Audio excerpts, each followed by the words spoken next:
Okay, folks, I'm going to show you one more way that you can figure out what kind of bearing you need, even if you don't know the number of the bearing. And the same goes for seals. If you do this, what I'm getting ready to show you, you can order seals and not know the number on a seal. It's best to order it by the number, but sometimes if you have an old bearing or an old seal, something that's you can't see the number, you can't figure out what it is, can't read it, this is a way that you can get by. This tool right here is another one of the handy tools that you need to have if you're going to be doing this kind of work. This is called a caliper. And this is just a cheap one. I bought it at Harbor Freight. This is actually what's called a dial caliper. Most people get the digital calipers. For doing what I'm doing here with this bearing, I just assume to have a dial caliper. The reason why is because if you got a digital caliper, for some reason, every time I go to get mine, the battery's dead. And then I'm trying to figure out where I'm going to buy one of them little bitty batteries, are tiny if I've got one here, and then I can't mic what I'm trying to mic, and it's just aggravating. So I've got both. I've got digital calipers and I've got dial calipers. If I'm doing machine work and I'm picking up a caliper a lot, back and forth, like on the lathe, I'll use my digital caliper. That's pretty nice. Also, if you're needing to work in millimeters, this is a standard caliper. It reads in thousandths of an inch. But if you're needing to work in millimeters, a digital caliper works good because you can transfer it back and forth from inches to millimeters. So that works good. But anyway, the way you read this, I'm going to give a crash course in it. This little wheel here at my pointer finger, you can push it up and just roll it back and forwards. And you can see the dial moving. These two knobs here, all they're for, this one locks it down where you can't move it. So if you're miking something like we're getting ready to do here in a minute, and I want to mic the outside of this, once I mic it, I can tighten that down and it locks it. Then I can lay this down and pick it up, and it still keeps my reading. This one here on the bottom, all it does is rotates the glass and it locks that down. Now why that's important is when you start reading one of these, you always got to, believe it or not, calibrate it. If you notice, the 0, I turned that dial a minute ago, it's not on the needle. I have watched these calipers before, especially these cheap ones like this. Temperature will vary the jaws on this. So like in my home, it's probably 70 degrees here. That needle's going to be pretty much straight up and down. But if it's really cold and I'm trying to use these things, I have noticed when I calibrate it, the 0 may have to be that way or that way. It's crazy, but it happens. Another thing about these, you want to always make sure that the jaws are good and clean in here. When you're miking something small, like, let's see, I'll use this glue bottle for an example. Like if you're wanting to know how big around this is here, and you use those jaws, you want to put that top of that glue bottle just inside those jaws right there. If you're miking something bigger, like a bearing, I always just put it all the way against the frame of the caliper itself. These jaws are for outside dimension. These jaws are for inside dimension. And here's something a lot of people don't know about these. This is actually a depth gauge. So if you're wanting to know how deep something is, For example, if I wanted to know how deep that inner race of that is, just loosen the micrometer, the caliper, and just push it down till it stops, and then you take your reading. Now that's not right because I didn't calibrate it, but that's crash course in a caliper. One more thing, on the bar itself, you'll see these numbers, and that's important. And really, all you got to do is know where the inches are. So if you look, there's 0, and come over. I don't have my glasses on, but right in there somewhere is a 1 inch mark. In a caliper, in the thousandths type reading, an inch has 1,000 thousandths in it. So anything under the inch mark, you're reading here, not so much here. You do have to read here, but this is where you're really getting into it. But when you start reading something that's like more than 1 inch wide, you always got to know that you're at least, like in this case, the caliper right there is 4 inches, so it's going to be 4 point something. The inch, anything under an inch is point whatever. Anything over an inch is the inch point whatever. So if it's over 1 inch but not 2 inches, it'll be 1 point whatever the dial says. If it's over 3 inches and under 4 inches, it'll be 3 point whatever the dial says. So that's just a crash course in how to read these. But anyway, getting back to the bearing. There's 3 dimensions on a bearing that you need to know. If you don't know the number, there's 3 dimensions. You got the OD of the bearing. That's overall dimension, OD. Then you got the ID of the bearing, which is this right here, the inside dimension of the bearing.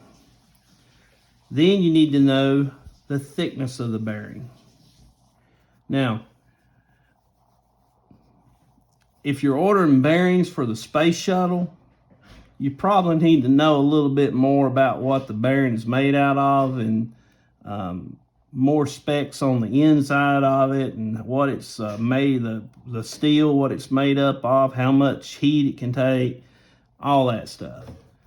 We're not working on the space shuttle. We're working on a scrub cadet lawnmower, and more than likely they're going to be, if we put new bearings in it, they'll be burned up again in the next 2 or 3 years. So what I'm going to show you is the simplest way to do it. It's just a lawnmower. Okay, we're going to take the reading. First of all, we're going to calibrate our caliper, clean off the jaws, push it together, turn the dial, loosen up that nut, turn the dial to the 0 is lined up with the needle. It's hard for me to see it at an angle recording it, but right there it's lined up with the needle.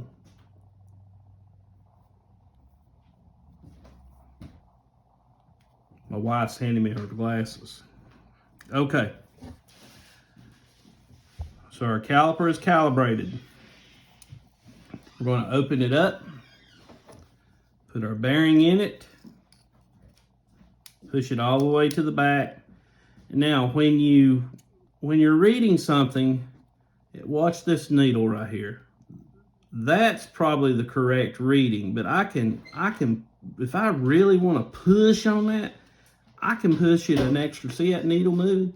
I can push it an extra 3 or 4 thousandths. What I'm doing, I'm actually bending all this. That's the wrong way to do it. Now, a lot of people will say you only measure with the tips, and that's probably a good habit. The only problem with doing that, when you're measuring a circle, how do you know where the center of the circle is? So I can measure it here, and I can work it back, and then push it all the way across, and I may be a thousandths off or something. So when it's something like this, what I do is I'll put the bearing or whatever to the back of the caliper, And then I'll just push it up snug, maybe hold it like that right there, and then tighten this top nut. I'm going to have to do that again because I can't hold it. Let's do it like this right here. Yep, knocked it off. No, I'm good. All right. We're going to push it up like that right there. Tighten the dial. And you can tell it's got just a little bit of a draw to it. That's just right. You don't want it where you can't get it on there. You don't want it where it shoves up on there, and you don't want it where it's too loose. It's got to have just a little bit of a draw. Just a little bit of resistance. Now, one other way I know that bearing, that this reading is correct, look where that needle landed. Usually bearings on lawnmowers and stuff like that, they're going to be somewhere like 1/4 inch, 1/2 inch, 1/8 inch, stuff like that. So when your needle lands, like in this case, it lands on 50. That means 500 thousandths. That's 1/2 inch. So if you look on the scale, I hope you can see it. Look at these numbers right here up next to the scale. It's 7, 8, and see it's past 8, but it's not quite to 9. So what that's reading is 1, down here's 1, 8, 5, 0. And remember, the 1, that's a whole number. You go 1.850. So another way to read that is 1 and 850 thousandths. That's the outside dimension of this bearing. One other thing I should have mentioned to you too, make sure your bearing is real clean, that there's not any rust or rough places or gouges or something like that, because that's going to throw your reading off. So when you go order your bearing, you look up the outside dimension, 1 and 850 thousandths. All right. Now we're going to measure the inside dimension. Now I can look at that and I can tell that that's going to be somewhere probably between 3/4 and 7/8, somewhere in there. 3/4 on a scale is 0.75. That means 750 thousandths. 7/8 is 875, I believe. That's 875 thousandths. So let's read this. We're going to use the inside diameter jaws. Now on these, I do like to use the tips of the jaws because you're reading the inside of a circle. One thing I also like to do is I try to keep whatever I'm reading equally down on the jaws. If you get it sort of cockeyed one way or another, that will actually throw your reading off. So I'm going to spin this around a little bit so you can see just a little bit better. All right. So we're going to read this one. Same way. Tighten the jaws up. Make sure it's kind of even. And it looks to be fairly even to me. Then we're going to tighten this up. And we're going to remove the caliper. And now we're going to read it. Now if you remember, I told you it's going to be somewhere between probably 3/4 and 7/8. And right here's what it is. There's no 1 there. So it's below 1. So it'll be point whatever. It looks like it's on 8, but it's not. It's not got to the 8 mark yet. And the reason I know why is because when it gets to the 8 mark, the needle is going to be on 0. So what it's reading is 7.7. So when you read that, you would say 0.7. Then you come around, you start reading the scale on the needle. There's 70. There's 80. Looks like the needle is just barely past 78. So that's probably 78 right there. And there's that much deflection in this caliper. It's just a cheap one from Harbor Freight. So I would read that as 0.778. And more than likely, that's probably 3/4, 0.75. Now, if you want to check that, here's the easy way to do it. Loosen that up. And here's why I said I know it's not on 8. Watch this right here. When I put that needle on 0, now we're on 8. And when the needle goes past 0, you'll see it go past the line right there at 8. See? So let's put this on 0.75. So we're going to go back to right there. And we're going to tighten it down. Now let's check this and see what it says, what it feels like. We're in the shaft, inside of the race of the bearing. I'm sorry, not the shaft, the bearing. And I've got just a little bit of, not really, that's maybe just a little bit, maybe a thousandth of wiggle room right there. Not much, but I'd say probably about a thousandth. When you're doing readings on inside dimensions, it's very easy to get it off.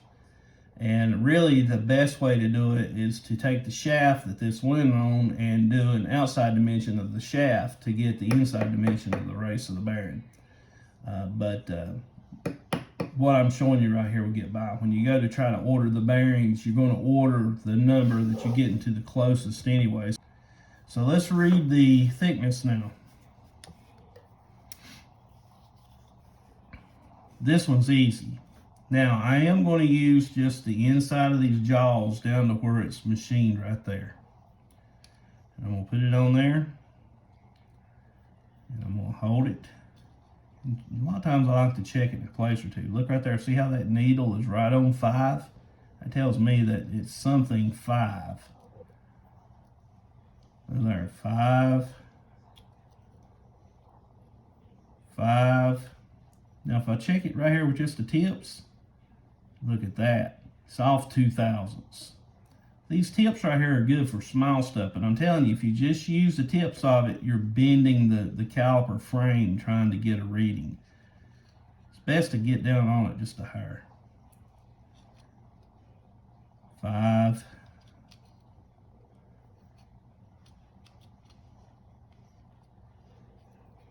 5. Okay, I'm going to go with that right there. That reading there is 0.55. 550 thousandths.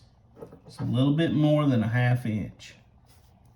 Now again, if you want to check it, like if you're like, well, that might be a ½ inch.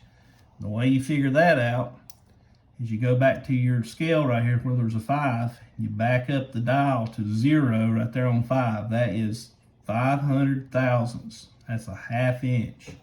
See if it goes on. It won't go over. So it's definitely 550 thousandths or something over ½ inch. It read 550 thousandths, so that's what we're going to go with. All right, I hope that helps people a little bit about how to read one of these things. Another thing, I want to check one more thing here real quick. We're going to make sure we're calibrated. Let's do the depth on this and see what it comes up with like I showed you a moment ago. It'll be interesting to see if it's the same thing. that. Reads a little bit different. The reason why is probably because that inner race is a little bit wider.